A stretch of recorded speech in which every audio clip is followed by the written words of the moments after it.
What's good, YouTube? This your man Spiel Dog. Man, this probably gonna be my last video up until fight night. I might make one more, but I think this gonna be the last one. Now, at the end of the weigh-in, Earl Spence took the time to grab the microphone and let people know he was the sole reason for them having this fight. The coin toss, all this craziness, different stuff that they had to go through to get him to fight, an extra 2 million out of Earl pocket. Ain't no way Crawford could say he wanted this fight.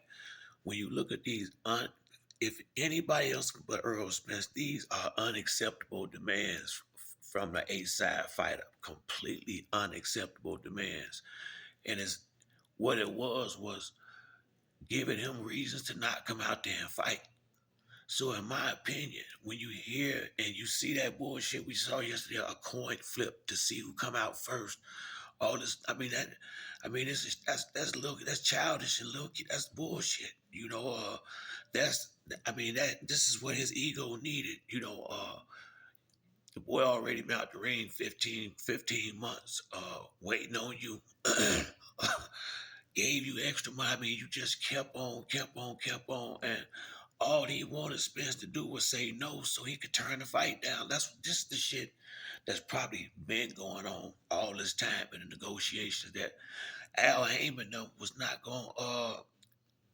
I wouldn't have done it. Al Heyman them they just you asking him to do bad business to to just so for his ego's sake.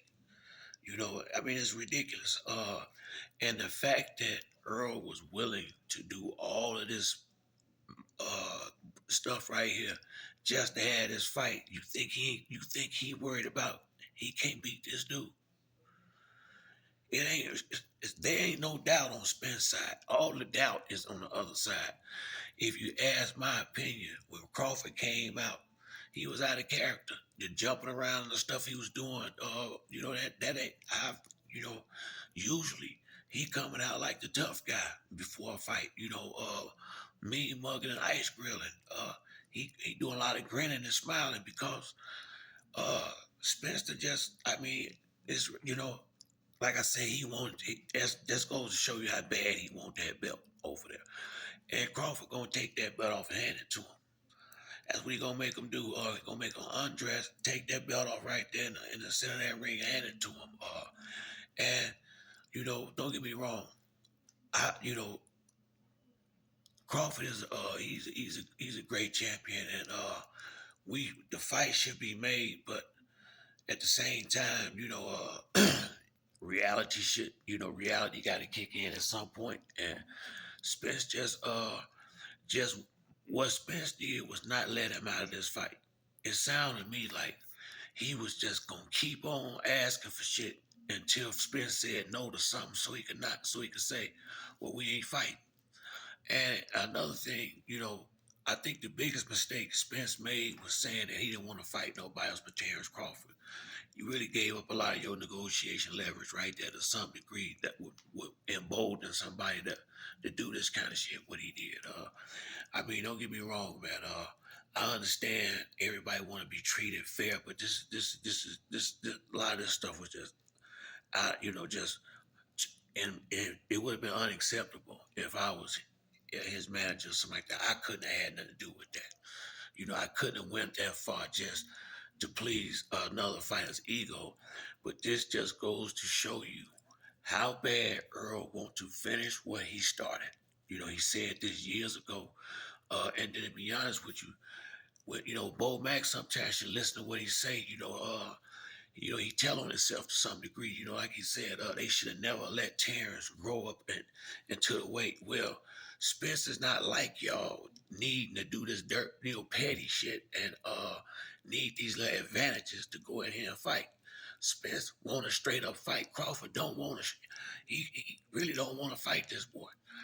I mean, it took Spence to be out the ring 15 months and all this other stuff just to get him to take this fight. He had to have what he feels is advantages, is childish and petty and borderline cowardly. And I'm not saying that he don't coward, but in this fight right here, Ain't nothing straight up about this fight with Spence. Straight up want it. The rest of it is a guy that's truly, you can just look at his title defenses. And then, like I say, man, I just don't like when people just come out and flat out lie, like Bo Mac. I used to think a little more of Bo Mac until now, like when he come out and say, uh, Terrence cleaned out the division. Cleaned out what? Mean Machine, Benavidez, Amir Khan, motherfuckers, what are you talking about? I mean, they're just saying ridiculous shit. Really, I mean, some of the stuff they say is ridiculous. You ain't, Earl cleaned out the division. I mean, it's just, it's so, and they know so, it's some people that really actually sit there and listen and eat that messed up, that garbage up. If you look at Earl took all the titles he got since Bud got that title he has been protecting that belt just like Derrick James said. He that's why y'all remember how mad he was because he had to fight Sean Porter. I mean, he really somebody that's supposed to be his friend, you just hated him and all this because he was scared he might something could go wrong and he not get this fight. To me, that ain't defending your belt like no champion. That's not to say he can't fight, but he hadn't defended that belt. He protected that belt. That's what he did. Up until now, and leveraged to do all this bullshit he did. Really, man. Like I said, man. Nobody else but Earl Spence would have went for this. Nobody else but Earl Spence would have went for this, and I got a hard time believing he went through all of this to go in there and let this dude beat him. I got a hard time believing that. I felt like Earl was the same Spence he always been coming into the weigh-in. I felt like Crawford was out of character. I feel like this moment might be a lot bigger than he was. Who knows how ready he is for this moment. You know, uh, whether they shook hands or what, Crawford has been doing every time he looked Earl in the face, he starts smiling. Ain't nothing funny. But you got over, on the money and all this other side. I mean, it's just so petty, at this level.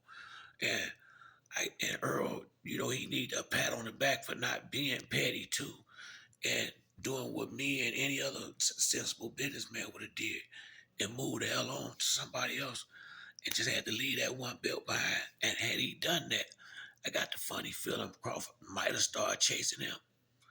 Because this is Crawford's big fight. Canelo is Earl's big fight. Earl big fight. Derrick James just don't want to say it. Earl's big fight will be Canelo, unless his boy beat him up. But that's Earl's big. What what Crawford doing is what Earl want to do with Canelo. That's the truth of this story. Earl is working his way to the biggest thing in boxing, Canelo, and Crawford has been is like a little pesky fly or something that he needs to squash right quick and get on out the way. And he been buzzing around, and he been missing with the fly swatter. He finally caught his ass, and now he finna get him in that ring and straighten it. That's why he said what he said after the fight. He ain't talking about all that. Whoop de whoop. Earl want to fight this dude, and Crawford gonna have to show what he all about tomorrow. He gonna have to show the world he what they've been saying he is, and uh, I'm very interested.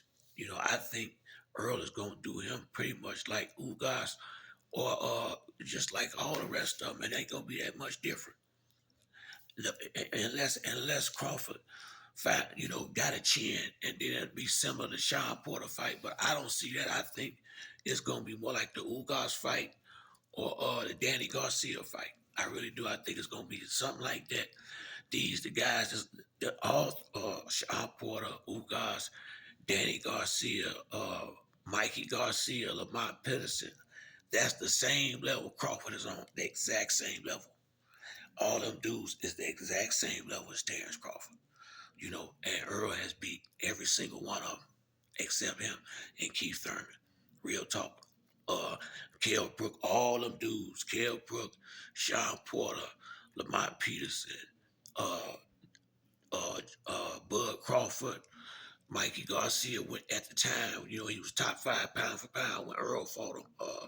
Ugas, realized all these guys keep Thurman are on this exact same level.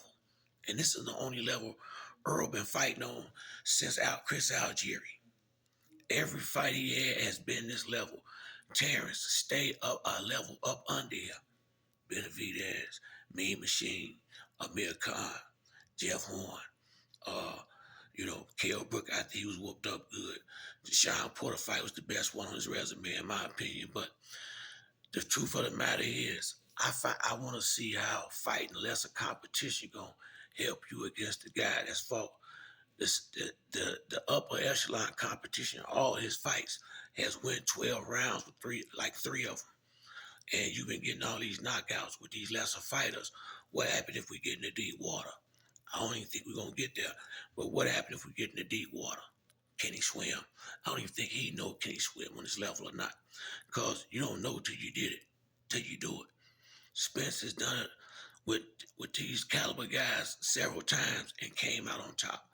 Had that same motor that he had in the beginning of the fight, at the end of the fight, been able to take big shots when he had to. This is gonna be his introduction to welterweight championship boxing right here. This is gonna be Terrence Crawford's first real champ welterweight title defense against a dog just like him. And we're gonna find out what it's all about. But that's it for me on this video. If you like the video, to like or subscribe. Till next time, it's your man Spill Dog. I'm out.